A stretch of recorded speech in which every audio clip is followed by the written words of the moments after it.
guys, how's it going? Ooh, yeah. Awesome. Hello.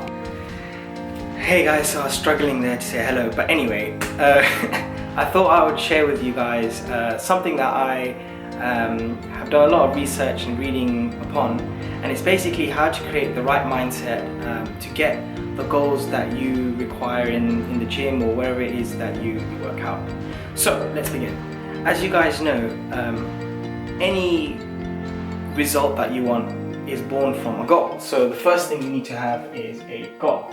So, okay, all right. So, first thing is you have a goal, and it could be something like weight loss, it could be whatever, gaining muscle.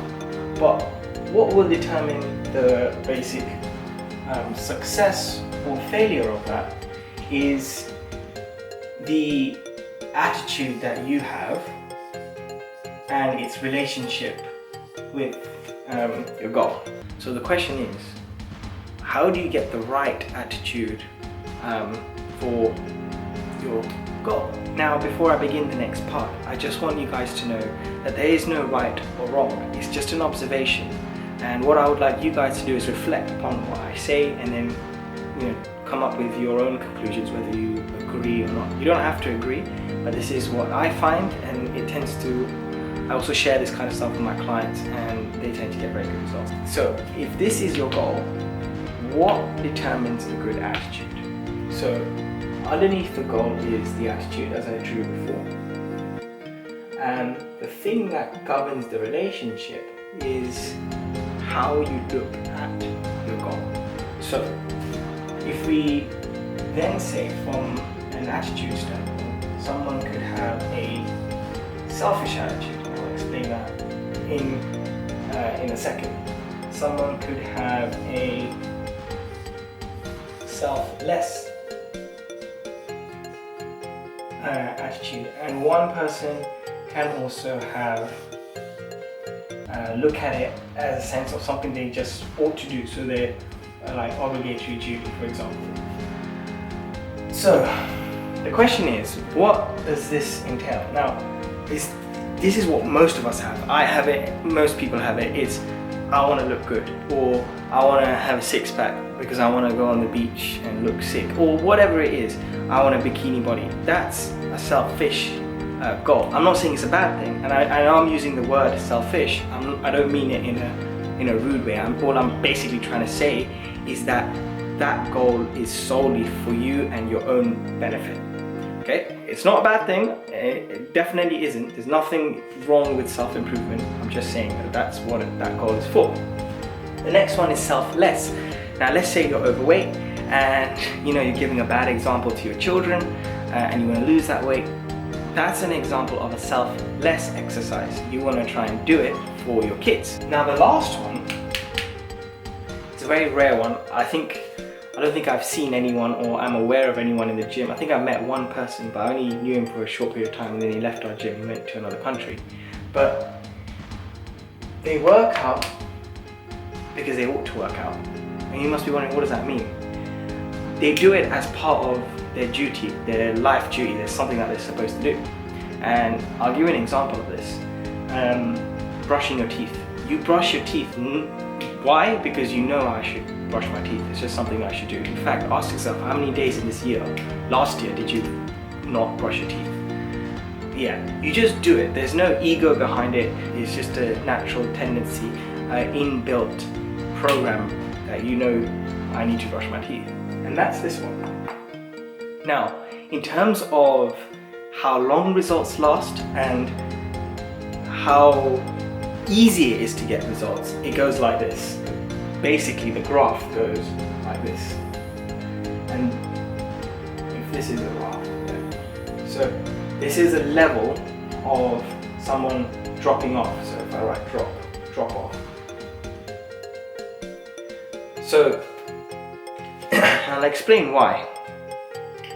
If you have a selfish reason to train, let's say it's to get abs, there's usually something behind that. So I need to get that because I want to look good for someone, or I want to get laid, or whatever it is.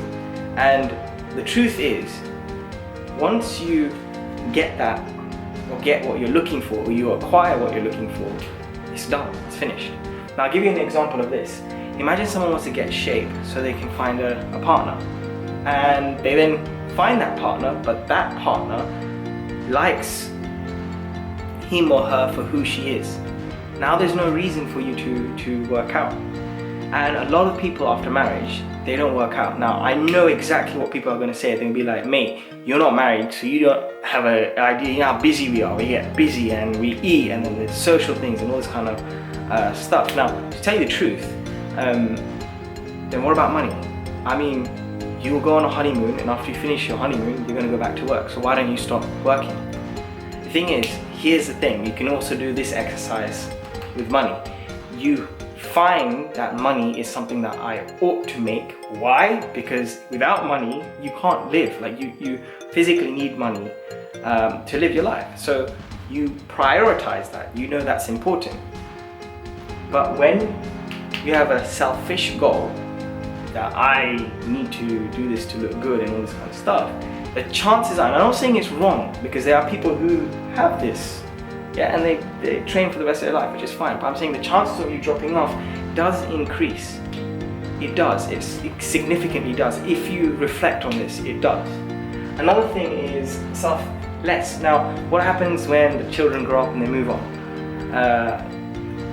You don't really have a purpose anymore to train. Some people may just, it'll be good, like they have they fall in a good habit and they carry on, which is why this is better than this, because you get in a good habit that once the children leave, it's like in the example of you training for your children to set an example, you're just in that habitual kind of thing, okay, I'll carry on. Whereas this is governed by selfishness, it's governed by something else, it's governed by a little bit to do with the ego, it's governed a little bit to do with something you want. And this is a little bit different. Now the final one, this one, obligatory duty, you are just acting for the sake of acting. There's nothing there. And you know, a lot of people must be like, I don't know how you can do that, man. I need my headphones, I need my music. What are you thinking when you're listening to that music? What is it that's powering you? You know, some people use music to see where they're going to be, and there's nothing wrong with that. But even this is so far away from what people understand. It's not even talked about in the fitness industry at all. And it's this concept of just doing because I ought to do it. Now, the question you're going to ask me is two questions. Why don't people drop off? And the reason people don't drop off is something I just mentioned before. They have no reason to. It's like me asking you why you stop brushing your teeth. You'll be like, leave it. I'm going to brush my teeth. Whether you tell me to do it or whether you tell me not to do it, I'm just going to do it because it's something it's like me saying, don't wipe your ass. You're going to wipe your ass whether you like it or not. Hopefully, anyway. But anyway, the point is, that's why you're unlikely. It's like a kind of, not a mindset, it's a law almost, like a law of nature. Your body you just have to do it. And the second question is, how do I get there? Now, this is where the line is drawn. As a personal trainer, where we now start giving life advice and all that kind of stuff, the question is how do you look at life? For you to see working out as an obligatory duty, as something you should do, that is dependent on how you look at your own health and where it lies as a priority.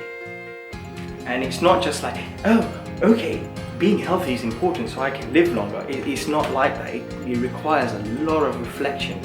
Why do I need to train? What does it actually do? Where is its purpose?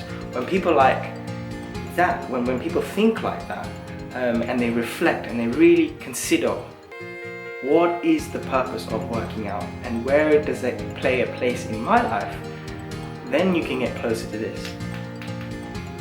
And you'll realize that this is pointless. And this is it. And not just that, you'll have all the benefits of that with this, but without all the attachment. Oh, am I leaning all year round, or do I have a six-pack all year round? Or if that person says that I don't look good, you know, you can still be in the best shape of your life and people can still judge you in the wrong way. But anyway, if you guys have any questions, please pop it in the comment section below and I'll be happy to help. Alright.